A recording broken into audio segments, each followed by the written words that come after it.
చట్రం ఒకటి ఉంటుంది, ధర్మచట్రం అని, అందులో పెట్టి చూడు. సరిపోతే చేసేయి, సరిపోకపోతే వదిలి.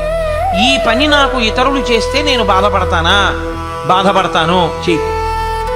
ఈ పని ఇతరులు నాకు చేస్తే సంతోషిస్తానా? సంతోషిస్తాను, చేసి. అంతే. ఇదొక్క పరీక్ష నువ్వు పెట్టుకోవడం అలవాటైతే నీకు అన్నిటిలో ఉన్న నేనుతో నీలో ఉన్న నేను సమన్వయం అవ్వడం వచ్చేస్తుంది. అలా కాకపోతే ఏమవుతుందంటే నీలో ఉంటే నేను, వాడిలో ఉంటే నువ్వు అవుతుంది.